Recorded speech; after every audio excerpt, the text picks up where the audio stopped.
মোৰ মৰমৰ দেশবাসী নমস্কাৰ 2026 চনৰ এয়া প্ৰথমটো মন কি বাত অনুষ্ঠান কাইলৈ 26 জানুৱাৰীত আমি সকলোৱে গণতন্ত্ৰ দিৱসৰ উৎসৱ পালন কৰিম এই দিনটোতে আমাৰ সংবিধানখন বলবৎ হৈছিল 26 জানুৱাৰীৰ এই দিনটোৱে আমাক আমাৰ সংবিধান নিৰ্মাতাসকলক নমন কৰাৰ সুযোগ দিয়ে আজি 25 জানুৱাৰীৰ দিনটো বৰ গুৰুত্বপূৰ্ণ আজি নেশ্যনেল ভোটাৰ্ছ ডে অৰ্থাৎ ৰাষ্ট্ৰীয় ভোটদাতা দিৱস ভোটদাতাসকল হৈছে গণতন্ত্ৰৰ আত্মা বন্ধুসকল সাধাৰণতে যেতিয়া কোনোবা 18 বছৰীয়া হয় তেওঁ ভোটাৰ হৈ পৰে তেতিয়া ইয়াক জীৱনৰ এক সাধাৰণ পৰ্যায় বুলি গণ্য কৰা হয় কিন্তু দৰাচলতে এই সুযোগটো যিকোনো ভাৰতীয়ৰ জীৱনৰ বহুত ডাঙৰ মাইলস্টোন হয় সেয়েহে বৰ প্ৰয়োজনীয় যে আমি দেশত ভোটাৰ হোৱাৰ উৎসৱ পালন কৰাটো বৰ দৰকাৰী যেনেকৈ আমি জন্মদিনত শুভেচ্ছা জনাওঁ আৰু ইয়াক সেলিব্ৰেট কৰোঁ ঠিক তেনেদৰেই যেতিয়াই কোনো যুৱকে প্ৰথমবাৰৰ বাবে ভোটাৰ হয় তেতিয়া গোটেই চুবুৰী গাঁও বা চহৰখনে একত্ৰিত হৈ তেওঁক অভিনন্দন জনাব লাগে আৰু মিঠাই বিতৰণ কৰিব লাগে ইয়াৰ ফলত মানুহৰ মাজত ভোটিঙৰ প্ৰতি সজাগতা বৃদ্ধি পাব বন্ধুসকল ইয়াৰ লগতে এই ভাৱনা আৰু অধিক শক্তিশালী হ'ব যে এজন ভোটাৰ হোৱাটো কিমান গুৰুত্বপূৰ্ণ দেশত যিসকল লোক নিৰ্বাচনী প্ৰক্ৰিয়াৰ সৈতে জড়িত যিসকলে আমাৰ গণতন্ত্ৰক জীয়াই ৰাখিবলৈ তৃণমূল পৰ্যায়ত কাম কৰে তেওঁলোক সকলোকে মই বহুত প্ৰশংসা কৰিব বিচাৰো আজি ভোটদাতা দিৱসত মই মোৰ যুৱ বন্ধুসকলক পুনৰ অনুৰোধ কৰিম যে তেওঁলোকে 18 বছৰ সম্পূৰ্ণ হলে ভোটাৰ হিচাপে নিজকে অৱশ্যেই পঞ্জীয়ন কৰাওক সংবিধানে প্ৰতিজন নাগৰিকৰ পৰা যি কৰ্তব্যবোধ পালনৰ আশা ৰাখিছে ইয়াৰ দ্বাৰা সেই আশাও পূৰণ হ'ব আৰু ভাৰতৰ গণতন্ত্ৰ শক্তিশালী হ'ব মোৰ মৰমৰ দেশবাসী আজিকালি সোশ্যাল মিডিয়াত এটা ইণ্টাৰেষ্টিং ট্ৰেণ্ড দেখি আছো মানুহে 2016 চনৰ স্মৃতিবোৰ পুনৰ সজীৱ কৰি তুলিছে সেই একেই ভাৱনাৰে আজি ময়ো আপোনালোকৰ সৈতে মোৰ এটা স্মৃতি শ্বেয়াৰ কৰিব বিচাৰিছো 10 বছৰ আগতে 2016 চনৰ জানুৱাৰী মাহত আমি এক উচ্চাকাংক্ষী যাত্ৰা আৰম্ভ কৰিছিলো তেতিয়া আমি এই কথাটো উপলব্ধি কৰিছিলো যে ই যিমানেই সৰু নহওক কিয় কিন্তু ই যুৱ প্ৰজন্মৰ বাবে দেশৰ ভৱিষ্যতৰ বাবে অতি গুৰুত্বপূৰ্ণ তেতিয়া কিছুমান লোকে এইটো বুজিবই পৰা নাছিল যে আচলতে এইটো কি বন্ধুসকল মই যিটো যাত্ৰাৰ কথা কৈছো সেয়া হ'ল ষ্টাৰ্টআপ ইণ্ডিয়াৰ যাত্ৰা এই আচৰিত যাত্ৰাৰ নায়ক হৈছে আমাৰ যুৱ বন্ধুসকল নিজৰ কমফৰ্ট জোনৰ পৰা ওলাই আহি তেওঁলোকে যি উদ্ভাৱন কৰিলে সেয়া ইতিহাসত লিপিবদ্ধ হৈছে বন্ধুসকল ভাৰতত আজি বিশ্বৰ তৃতীয় সৰ্ববৃহৎ ষ্টাৰ্টআপ ইকোচিষ্টেম গঢ়ি উঠিছে এই ষ্টাৰ্টআপবোৰ আনতকৈ পৃথক আজি তেওঁলোকে এনেকুৱা খণ্ডত কাম কৰি আছে যাৰ বিষয়ে 10 বছৰ আগলৈকে কল্পনাও কৰিব পৰা নগৈছিল এআই মহাকাশ nuclear energy semiconductor mobility green hydrogen biotechnology আপুনি নাম লওক আৰু কোনোবা নহয় কোনোবা ভাৰতীয় ষ্টাৰ্টআপ সেই খণ্ডটোত কাম কৰি থকা দেখা পাব মই মোৰ সেই সকলো যুৱ বন্ধু বান্ধৱীক সেলিউট জনাইছো যিসকল কোনোবা নহয় কোনোবা ষ্টাৰ্টআপৰ সৈতে জড়িত বা নিজৰ ষ্টাৰ্টআপ আৰম্ভ কৰিব বিচাৰে বন্ধুসকল আজি মন কি বাত অনুষ্ঠানৰ জৰিয়তে মই দেশবাসী বিশেষকৈ ইণ্ডাষ্ট্ৰী আৰু ষ্টাৰ্টআপৰ সৈতে জড়িত যুৱক যুৱতীসকলক এক অনুৰোধ জনাব বিচাৰো। ভাৰতৰ অৰ্থনীতি দ্ৰুতগতিত আগবাঢ়িছে। ভাৰতৰ ওপৰত বিশ্বৰ দৃষ্টি নিবদ্ধ হৈছে। এনে সময়ত আমাৰ সকলোৰে ওপৰত এক ডাঙৰ দায়িত্ব আছে। সেই দায়িত্বটো হ'ল গুণগত মানৰ ওপৰত গুৰুত্ব দিয়া। এইবোৰ হৈ থাকে, চলি যাব।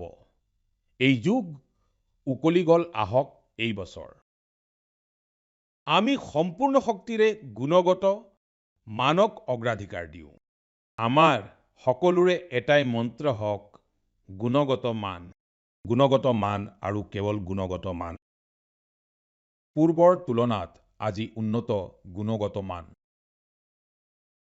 আমি যিয়েই নিৰ্মাণ কৰি আছো তাৰ গুণগত মান উন্নত কৰাৰ সংকল্প লওঁ। সেয়া আমাৰ বস্ত্ৰই হওক, প্ৰযুক্তিয়েই হওক বা ইলেক্ট্ৰনিক্স, আনকি পেকেজিং। ইণ্ডিয়ান প্ৰডাক্টৰ অৰ্থই হৈ পৰক টপ কোৱালিটি, আহক উৎকৃষ্টতাক আমি আমাৰ বেঞ্চমাৰ্ক বনাওঁ। আমি সংকল্প লওঁ যে গুণগত মানত কোনো ত্ৰুটি নাথাকিব আৰু না গুণগত মানৰ সৈতে কোনো আপোচ কৰা হ'ব। আৰু মইতো লালকিল্লাৰ পৰা কৈছিলো জিৰো ডিফেক্ট, জিৰো ইফেক্ট, এনেকৈয়েহে আমি বিকশিত ভাৰতৰ যাত্ৰাক দ্ৰুতগতিত আগুৱাই লৈ যাব পাৰিম। এয়া বহুত ইনোভেটিভ। সমস্যাৰ সমাধান বিচাৰি উলিওৱা আমাৰ দেশবাসীৰ স্বভাৱত আছে। কিছুমান লোকে এই কাম ষ্টাৰ্টআপছৰ জৰিয়তে কৰে আৰু কিছুমান লোকে সমাজৰ সামূহিক শক্তিৰে পথ উলিওৱাৰ প্ৰয়াস কৰে। তেনেকুৱা এক প্ৰয়াস উত্তৰ প্ৰদেশৰ আজমগড়ত পোহৰলৈ আহিছে। ইয়াৰ মাজেৰে বৈ যোৱা তমসা নদীক ৰাইজে নতুন জীৱন দিছে। তমসা কেৱল এখন নদীয়েই নহয়, বৰঞ্চ আমাৰ সাংস্কৃতিক আৰু আধ্যাত্মিক ঐতিহ্যৰ এক সজীৱ ধাৰা। অযোধ্যাৰ পৰা ওলাই গংগাত মিলিত হোৱা এই নদীখন এসময়ত এই অঞ্চলৰ লোকসকলৰ জনজীৱনৰ মেৰুদণ্ড আছিল। কিন্তু প্ৰদূষণৰ বাবে ইয়াৰ অবিৰত সোঁতত বাধা আহিবলৈ ধৰিছিল গেট জাবৰ জোথৰ আৰু লেতেৰাই এই নদীৰ প্ৰবাহ বন্ধ কৰি দিছিল। ইয়াৰ পিছত ইয়াৰে ৰাইজে ইয়াক এক নতুন জীৱন দিয়াৰ অভিযান আৰম্ভ কৰিলে। নদীখন চাফা কৰা হ'ল আৰু ইয়াৰ পাৰত ছাঁ দিয়া, ফল দিয়া গছ ৰোপণ কৰা হ'ল। স্থানীয় লোকসকল কৰ্তব্যবোধেৰে এই কামত লাগি পৰিল আৰু সকলোৰে প্ৰচেষ্টাত নদীখনৰ পুনৰুদ্ধাৰ হ'ল। বন্ধুসকল, জনো অংশগ্ৰহণৰ এনে এক প্ৰয়াস অন্ধ্ৰপ্ৰদেশৰ অনন্তপুৰতো দেখিবলৈ পোৱা গৈছে। এইখন সেইখন ঠাই যি খৰাঙৰ গভীৰ সমস্যাৰ সৈতে যুঁজি আহিছে। ইয়াৰে মাটি ৰঙা আৰু বালিয়া। এই কাৰণে স্থানীয় লোকসকলে ইয়াৰ বহুতো অঞ্চলত পানীৰ অভাৱৰ সন্মুখীন হ'বলগীয়া হয়। দীৰ্ঘ সময় ধৰি বৰষুণ নহয়, বহুবাৰতো লোকে অনন্তপুৰৰ তুলনা মৰুভূমিৰ খৰাং পৰিস্থিতিৰ সৈতেও কৰে। বন্ধুসকল, এই সমস্যাৰ সমাধানৰ বাবে স্থানীয় লোকসকলে জলাশয়সমূহ পৰিষ্কাৰ কৰাৰ সংকল্প ল'লে। তাৰ পিছত প্ৰশাসনৰ সহযোগত ইয়াত অনন্ত নিৰু সংৰক্ষণ প্ৰজেক্ট ইয়াৰ আৰম্ভণি হ'ল। এই প্ৰচেষ্টাৰ অধীনত 10টাতকৈ অধিক জলাশয়ক জীৱনদান দিয়া হৈছে। সেই জলাশয়সমূহক এতিয়া পানী ভৰিবলৈ লৈছে। ইয়াৰ লগতে 7,000তকৈও অধিক গছপুলি ৰোৱা হৈছে। অৰ্থাৎ অনন্তপুৰত জল সংৰক্ষণৰ লগতে সেউজ আৱৰণো বৃদ্ধি পাইছে। ইয়াত শিশুসকলে এতিয়া সাঁতোৰৰ আনন্দও ল'ব পাৰে। এক প্ৰকাৰে ক'বলৈ গ'লে ইয়াত থকা সম্পূৰ্ণ পৰিস্থিতিতন্ত্ৰ পুনৰ জিলিকি উঠিছে। বন্ধুসকল, আজমগড়েই হওক অনন্তপুৰেই হওক বা দেশৰ আন কোনো ঠাই, এইবোৰ দেখি আনন্দ লাগে যে এই লোকসকলে একত্ৰিত হৈ কৰ্তব্যবোধেৰে ডাঙৰ সংকল্প সিদ্ধ কৰিছে। জন অংশগ্ৰহণ আৰু সামূহিকতাৰ এই ভাৱনাই আমাৰ দেশৰ আটাইতকৈ ডাঙৰ শক্তি। মোৰ মৰমৰ দেশবাসী, আমাৰ দেশত ভজন আৰু কীৰ্তন শতিকা ধৰি আমাৰ সংস্কৃতিৰ আত্মা হৈ আহিছে। আমি মন্দিৰত ভজন শুনিছো, কথা শুনোতে শুনিছো আৰু প্ৰতিটো যুগতে ভক্তি সাধনাক নিজৰ সময় অনুসৰি আদৰি লৈছে। আজিৰ প্ৰজন্ময়ো কিছু নতুন চমক সৃষ্টি কৰিছে। আজিৰ যুৱক যুৱতীসকলে ভক্তি সাধনাক নিজৰ অভিজ্ঞতা আৰু নিজৰ জীৱনশৈলীত খাপ খুৱাই লৈছে। এই চিন্তাৰ পৰাই এক নতুন সাংস্কৃতিক প্ৰৱণতা গঢ় লৈ উঠিছে। আপোনালোকে ছ'চিয়েল মিডিয়াত এনে ভিডিঅ' নিশ্চয় দেখিছে।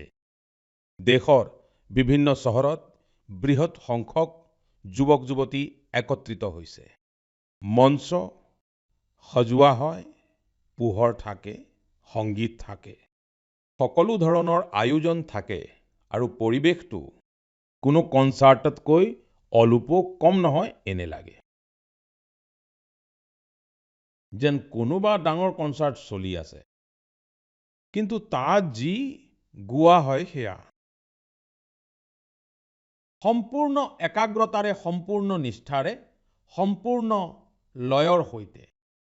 ভজনৰ গুঞ্জন এই পৰ্যায়টোক আজি ভজন ক্লাবিং বুলি কোৱা হৈছে আৰু ই বিশেষকৈ জেন জিৰ মাজত দ্ৰুতগতিত জনপ্ৰিয় হৈ পৰিছে। এইটো দেখি ভাল লাগে যে এই অনুষ্ঠানসমূহত ভজনৰ গৰিমা আৰু পবিত্ৰতাক সম্পূৰ্ণ গুৰুত্ব দিয়া হয়। ভক্তি সাধনাক সহজভাৱে লোৱা নহয়, না শব্দৰ মৰ্যাদা ভংগ কৰা হয় আৰু না ভাৱৰ মঞ্চ আধুনিক হ'ব পাৰে, সংগীতৰ পৰিৱেশন বেলেগ হ'ব পাৰে, কিন্তু মূল ভাৱনা একেই থাকে, আধ্যাত্মিকতাৰ এক নিৰন্তৰ প্ৰৱাহ তাত এয়া অনুভৱ হয়। মোৰ মৰমৰ দেশবাসী, আজি আমাৰ সংস্কৃতি আৰু উৎসৱসমূহে বিশ্বজুৰি নিজৰ পৰিচয় গঢ়ি তুলিছে। বিশ্বৰ কোণে কোণে ভাৰতৰ উৎসৱসমূহ বৰ উৎসাহ আৰু উল্লাহেৰে পালন কৰা হয়। সকলো ধৰণৰ কালচাৰেল ভাইব্ৰেন্সি বজাই ৰখাত আমাৰ ভাৰতীয় ভাই ভনীসকলৰ এক গুৰুত্বপূৰ্ণ অৱদান আছে। তেওঁলোক য'তেই নাথাকক কিয়, তাত নিজৰ সংস্কৃতিৰ মূল ভাৱনাক সংৰক্ষিত কৰি তাক আগুৱাই লৈ গৈছে। এই ক্ষেত্ৰত মালয়েছিয়াতো আমাৰ ভাৰতীয় সম্প্ৰদায়ে অতি প্ৰশংসনীয় কাম কৰি আছে। আপোনালোকে এই কথা জানি সুখদ আশ্চৰ্য অনুভৱ কৰিব যে মালয়েছিয়াত 500খনতকৈও অধিক তামিল স্কুল আছে। এইবোৰত তামিল ভাষাৰ শিক্ষাৰ লগতে আন বিষয়বোৰো তামিল ভাষাত পঢ়ুৱা হয়। ইয়াৰ উপৰিও ইয়াত তেলেগু আৰু পঞ্জাবীকে ধৰি আন ভাৰতীয় ভাষাসমূহৰ ওপৰতো যথেষ্ট গুৰুত্ব দিয়া হয়। বন্ধুসকল, ভাৰত আৰু মালয়েছিয়াৰ মাজত থকা ঐতিহাসিক আৰু সাংস্কৃতিক সম্পৰ্কক শক্তিশালী কৰাত এখন ছ'চাইটিৰ ডাঙৰ ভূমিকা আছে। ইয়াৰ নাম হৈছে মালয়েছিয়া ইণ্ডিয়া হেৰিটেজ ছ'চাইটি। বিভিন্ন কাৰ্যসূচীৰ লগতে এই সংস্থাটোৱে এক হেৰিটেজ ৱাকৰো আয়োজন কৰে। ইয়াত দুয়োখন দেশক পৰস্পৰে সংযোগ কৰা সাংস্কৃতিক স্থানসমূহ সামৰি লোৱা হয়। যোৱা মাহত মালয়েছিয়াত লাল পাৰ শাৰী আইকনিক ৱাক ইয়াৰ আয়োজন কৰা হৈছিল। এই শাৰীখনৰ আমাৰ বংগৰ সংস্কৃতিৰ সৈতে এক বিশেষ সম্পৰ্ক আছে। এই কাৰ্যসূচী সৰ্বাধিক সংখ্যাত এই শাৰী পৰিধানৰ এক অভিলেখ গঢ়া হয়, যাক মালয়েছিয়ান বুক অৱ ৰেকৰ্ডছত অন্তৰ্ভুক্ত কৰা হয়। এই উপলক্ষে ওডিচী নৃত্য আৰু বাউল সংগীতেতো লোকসকলৰ হৃদয় জয় কৰিলে মই ক'ব পাৰোঁ। Saya berbangga dengan diaspora India di Malaysia. Mereka membawa India dan Malaysia semakin rapat. মালয়েছিয়াৰ আমাৰ ভাৰতবংশীয়সকলক মোৰ তৰফৰ পৰা বহুত বহুত শুভকামনা। মোৰ মৰমৰ দেশবাসী, আমি ভাৰতৰ যিকোনো অংশলৈ নাযাওঁ কিয়, তাত আমি কিবা নহয় কিবা অসাধাৰণ অভূতপূৰ্ব ঘটনা ঘটি থকা নিশ্চয়কৈ দেখা পাওঁ। বহুবাৰ সংবাদ মাধ্যমৰ জাকজমকতাত এইবোৰ কথাই স্থান নাপায়, কিন্তু ইয়াৰ পৰা গম পোৱা যায় যে আমাৰ সমাজৰ প্ৰকৃত শক্তি কি। ইয়াৰ পৰা আমাৰ সেইবোৰ ভেলু ছিষ্টেমৰো আভাস পোৱা যায়, য'ত একতাৰ ভাৱনা সৰ্বোপৰি। গুজৰাটৰ বেচৰাজীৰ চন্দন গাঁৱৰ পৰম্পৰা নিজেই এক অনন্য পৰম্পৰা। যদি মই আপোনালোকক কওঁ যে ইয়াৰ লোকসকলে, বিশেষকৈ বয়োজ্যেষ্ঠসকলে নিজৰ ঘৰত খাদ্য প্ৰস্তুত নকৰে, তেন্তে আপোনালোক আচৰিত হ'ব। ইয়াৰ কাৰণ হৈছে গাঁৱৰ এক বিশাল কমিউনিটি কিটচেন।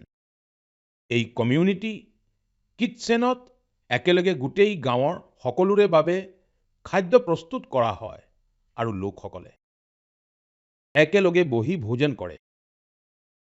যোৱা 15 বছৰ ধৰি এই পৰম্পৰা অবিৰতভাৱে চলি আহিছে। কেৱল এয়াই নহয়, যদি কোনো ব্যক্তি অসুস্থ হয়, তেন্তে তেওঁৰ বাবে টিফিন ছাৰ্ভিচো উপলব্ধ, অৰ্থাৎ হোম ডেলিভাৰীৰো সম্পূৰ্ণ ব্যৱস্থা আছে। গাঁৱৰ এই সমূহীয়া ভোজ-ভাত কাৰ্যসূচীয়ে লোকসকলক আনন্দৰে ভৰাই তোলে। এই পদক্ষেপটোৱে কেৱল মানুহক ইজনে সিজনৰ সৈতে সংযোগ কৰাই নহয়, বৰঞ্চ ইয়াৰ দ্বাৰা পাৰিবাৰিক ভাৱনাও বৃদ্ধি পায়। বন্ধুসকল, ভাৰতৰ পৰিয়াল ব্যৱস্থা, ফেমিলি চিষ্টেম আমাৰ পৰম্পৰাৰ এক অবিচ্ছেদ্য অংগ। বিশ্বৰ বহু দেশত ইয়াক বৰ কৌতূহলেৰে চোৱা হয়। বহু দেশত এনে ফেমিলি চিষ্টেমক লৈ বৰ সন্মানৰ ভাৱ আছে। কেইদিনমান পূৰ্বে মোৰ ভাতৃ UAEৰ ৰাষ্ট্ৰপতি মহামহিম শ্বেইখ মহম্মদ বিন জায়েদ আল নাহিয়ান ভাৰতলৈ আহিছিল। তেওঁ মোক কৈছিল যে UAE 2026 চনটোক ইয়েৰ অফ ফেমিলি হিচাপে পালন কৰিছে।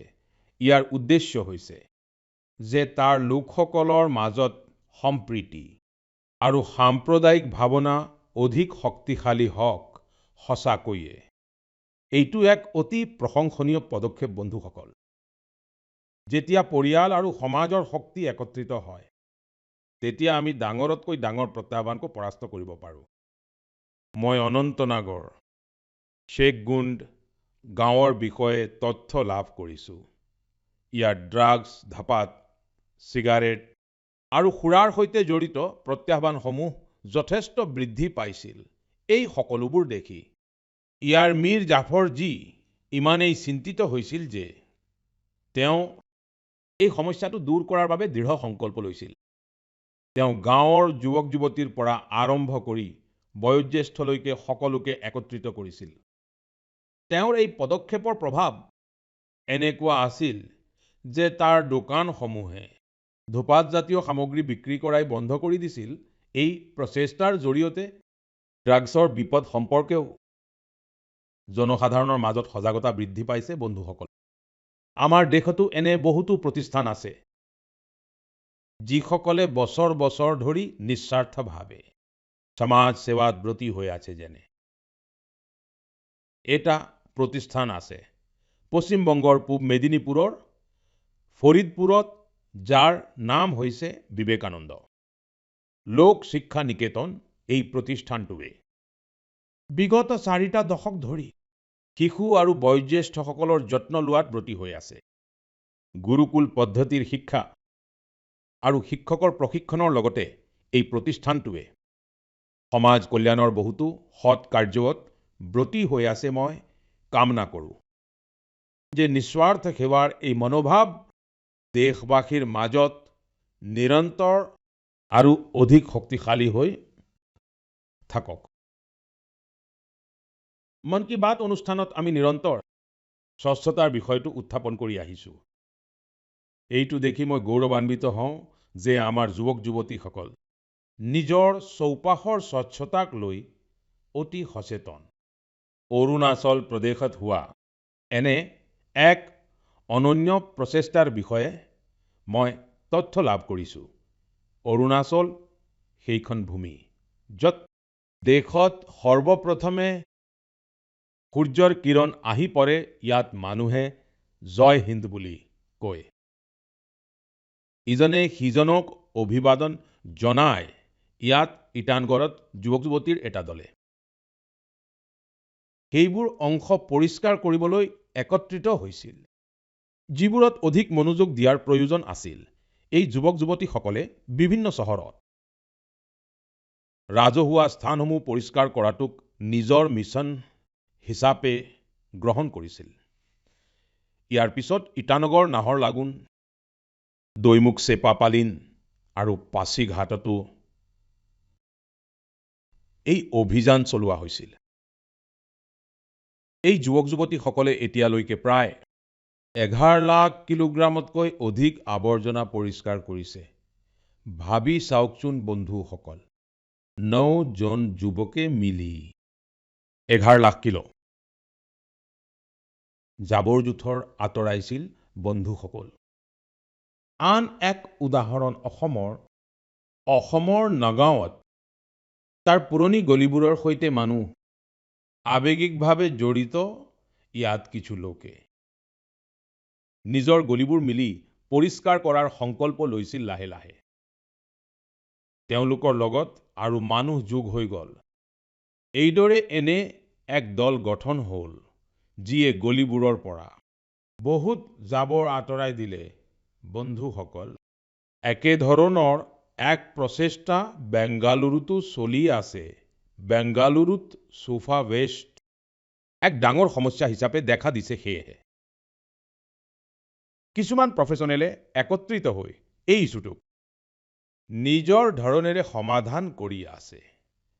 বন্ধুসকল, আজি বহু চহৰত এনে দল আছে যি লেণ্ডফিল্ড ৱেষ্টৰ ৰিচাইক্লিঙত জড়িত হৈ আছে। চেন্নাইত এনে এক দলেই অতি উন্নত কাম কৰিছে। এনে উদাহৰণৰ পৰা জনা যায় যে স্বচ্ছতাৰ সৈতে জড়িত প্ৰতিটো প্ৰচেষ্টা কিমান গুৰুত্বপূৰ্ণ। আমি স্বচ্ছতাৰ বাবে ব্যক্তিগতভাৱে বা দলীয়ভাৱে নিজৰ প্ৰচেষ্টা বৃদ্ধি কৰিব লাগিব। তেতিয়াহে আমাৰ চহৰবোৰ আৰু উন্নত হ'ব। মোৰ মৰমৰ দেশবাসী, যেতিয়া পৰিৱেশ সংৰক্ষণৰ কথা কোৱা হয়, তেতিয়া প্ৰায়ে আমাৰ মনলৈ ডাঙৰ ডাঙৰ পৰিকল্পনা, ডাঙৰ ডাঙৰ অভিযান আৰু ডাঙৰ ডাঙৰ সংগঠনৰ কথা আহে। কিন্তু বহুবাৰ পৰিৱৰ্তনৰ আৰম্ভণি অতি সাধাৰণভাৱে হয়। এজন ব্যক্তিৰ পৰা, এটা অঞ্চলৰ পৰা, এটা পদক্ষেপৰ পৰা। আৰু অবিৰতভাৱে কৰা সৰু সৰু প্ৰচেষ্টাৰ পৰাও ডাঙৰ পৰিৱৰ্তন আহে।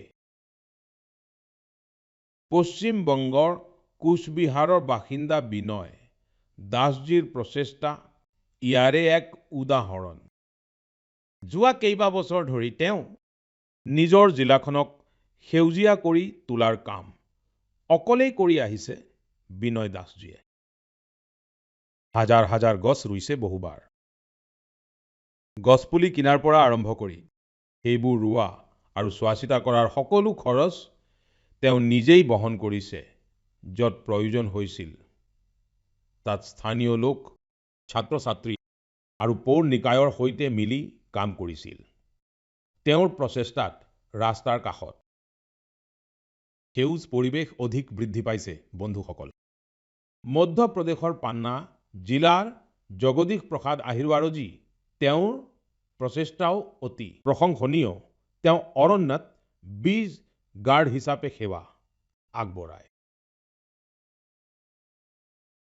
এবাৰ টহল দি থকাৰ সময়ত তেওঁ অনুভৱ কৰিছিল যে অৰণ্যত থকা বহুতো ঔষধি উদ্ভিদৰ তথ্য কতো সুসংবদ্ধভাৱে লিপিবদ্ধ কৰা হোৱা নাই। জগদীশজীয়ে এই তথ্য পৰৱৰ্তী প্ৰজন্মৰ ওচৰলৈ লৈ যাব বিচাৰিছিল। সেয়েহে তেওঁ ঔষধি উদ্ভিদ চিনাক্তকৰণ আৰু ইয়াৰ ৰেকৰ্ড ৰাখিবলৈ আৰম্ভ কৰিলে। তেওঁ 125 বিধতকৈও অধিক ঔষধি উদ্ভিদ চিনাক্ত কৰিছিল। প্ৰতিজোপা উদ্ভিদৰ ছবি, নাম ব্যৱহাৰ আৰু পোৱা ঠাইৰ তথ্য সংগ্ৰহ কৰিছিল। তেওঁ সংগ্ৰহ কৰা তথ্য বন বিভাগে সংকলন কৰিছিল আৰু এখন কিতাপ হিচাপেও প্ৰকাশ কৰিছিল। এই কিতাপখনত দিয়া তথ্য এতিয়া গৱেষক, ছাত্ৰ-ছাত্ৰী আৰু বন বিষয়াসকলৰ বাবে অতি উপযোগী হৈছে। বন্ধুসকল, পৰিৱেশ সংৰক্ষণৰ এই মনোভাৱ আজি এক বৃহৎ পৰিসৰত দেখা গৈছে। এই চিন্তাৰেই সমগ্ৰ দেশতে এক পেড় মা কে নাম অভিযান চলোৱা হৈছে। এই অভিযানৰ সৈতে আজি কোটি কোটি লোক জড়িত হৈছে। এতিয়ালৈকে দেশত 200 কোটিতকৈ অধিক গছপুলি ৰোপণ কৰা হৈছে। ইয়াৰ পৰা এইটোৱে বুজায় যে পৰিৱেশ সংৰক্ষণৰ ক্ষেত্ৰত এতিয়া মানুহ অধিক সচেতন আৰু কোনো নহয় কোনো ৰূপত নিজৰ অৱদান আগবঢ়াব বিচাৰে। মোৰ মৰমৰ দেশবাসী, মই আপোনালোক সকলোকে আন এটা কথাৰ বাবেও বহুত প্ৰশংসা কৰিব বিচাৰো। কাৰণটো হ'ল কণিধান, অৰ্থাৎ শ্ৰী অন্ন। মই এইটো দেখি সুখী যে শ্ৰী অন্নৰ প্ৰতি দেশৰ জনসাধাৰণৰ আগ্ৰহ অবিৰতভাৱে বৃদ্ধি পাইছে। অৱশ্যে আমি 2023 চনক মিলেট ইয়েৰ হিচাপে ঘোষণা কৰিছিলোঁ। কিন্তু আজি 3 বছৰৰ পাছতো এই সন্দৰ্ভত দেশ আৰু বিশ্বত যি পেচন আৰু কমিটমেণ্ট আছে সেয়া অতি উৎসাহজনক। বন্ধুসকল, তামিলনাডুৰ কল্লাকুৰিচি জিলাত মহিলা কৃষকৰ এটা গোট প্ৰেৰণাৰ উৎস হৈ পৰিছে। ইয়াত পেৰিয়া পালয়ম মিলেট FPCৰ সৈতে প্ৰায় 800 গৰাকী মহিলা কৃষক জড়িত হৈ আছে। কণিধানৰ বৰ্ধিত জনপ্ৰিয়তাৰ প্ৰতি লক্ষ্য ৰাখি এই মহিলাসকলে এটা মিলেট প্ৰচেছিং ইউনিট স্থাপন কৰিছিল। এতিয়া তেওঁলোকে কণিধাৰে উৎপাদিত সামগ্ৰীসমূহক পোনপটীয়াকৈ বজাৰলৈ লৈ গৈ আছে। বন্ধুসকল, ৰাজস্থানৰ ৰামচৰতো কৃষকসকলে শ্ৰী অন্নক লৈ উদ্ভাৱন কৰি আছে। ইয়াৰ ৰামখৰ অৰ্গেনিক ফাৰ্মাৰ প্ৰডিউচাৰ কোম্পানীৰ সৈতে 900ৰো অধিক কৃষক জড়িত হৈ আছে। এই কৃষকসকলে মুখ্যতঃ কণিধানৰ খেতি কৰে। ইয়াত কণিধান প্ৰচেছ কৰি ৰেডি টু ইট লাডু প্ৰস্তুত কৰা হয়। ইয়াৰ বজাৰত যথেষ্ট চাহিদা আছে। ইমানেই নহয় বন্ধুসকল, মই এই কথা জানি সুখী হওঁ যে আজিকালি এনে বহুতো মন্দিৰ আছে য'ত নিজৰ প্ৰসাদত কেৱল কণিধান ব্যৱহাৰ কৰে। মই সেই মন্দিৰসমূহৰ সকলো ব্যৱস্থাপকক তেওঁলোকৰ এই পদক্ষেপৰ বাবে হৃদয়েৰে অভিনন্দন জনাইছো।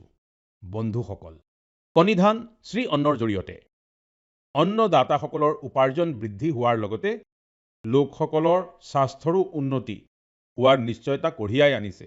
কণিধান পুষ্টিৰে ভৰপূৰ। এইবোৰ ছুপাৰ ফুড আমাৰ দেশত শীতকালটোতো খোৱা বোৱাৰ বাবে খুবেই ভাল বুলি গণ্য কৰা হয়। এনে পৰিস্থিতিত এই দিনকেইটাত আমি শ্ৰী অন্ন অৱশ্যেই গ্ৰহণ কৰা উচিত। মোৰ মৰমৰ দেশবাসী, মন কী বাত অনুষ্ঠানত আমি পুনৰ এবাৰ বহুতো ভিন্ন ভিন্ন বিষয়ত আলোচনা কৰাৰ সুযোগ পালোঁ। এই কাৰ্যসূচীয়ে আমাক সকলোকে নিজৰ দেশৰ উপলব্ধিসমূহ অনুভৱ কৰাৰ আৰু উদযাপন কৰাৰ সুযোগ দিয়ে। ফেব্ৰুৱাৰীত এনেকুৱা আন এটা সুযোগ আহি আছে। অহা মাহত ইণ্ডিয়া AI ইম্পেক্ট ছামিট অনুষ্ঠিত হ'বলৈ গৈ আছে। এই ছামিটত সমগ্ৰ বিশ্বৰ পৰা বিশেষকৈ টেকনলজিৰ ক্ষেত্ৰৰ সৈতে জড়িত এক্সপাৰ্টসকল ভাৰতলৈ আহিব। এই সন্মিলনে এআইৰ জগতত ভাৰতৰ প্ৰগতি আৰু উপলব্ধিসমূহকো দাঙি ধৰিব। মই ইয়াত অংশগ্ৰহণ কৰিবলগীয়া প্ৰত্যেককে হৃদয়েৰে অভিনন্দন জনাইছোঁ। অহা মাহৰ মন কী বাত অনুষ্ঠানত ইণ্ডিয়া এআই ইম্পেক্ট সামিটৰ ওপৰত আমি নিশ্চয় কথা পাতিম। দেশবাসীৰ কিছুমান অন্য উপলব্ধিৰো চৰ্চা কৰিম। তেতিয়ালৈকে মই মন কী বাত অনুষ্ঠানৰ এই খণ্ডটিৰ পৰা বিদায় মাগিছোঁ। কাইলৈৰ গণতন্ত্ৰ দিৱসৰ বাবে পুনৰ এবাৰ আপোনালোক সকলোকে মোৰ তৰফৰ পৰা বহুত বহুত শুভেচ্ছা জনালোঁ। ধন্যবাদ।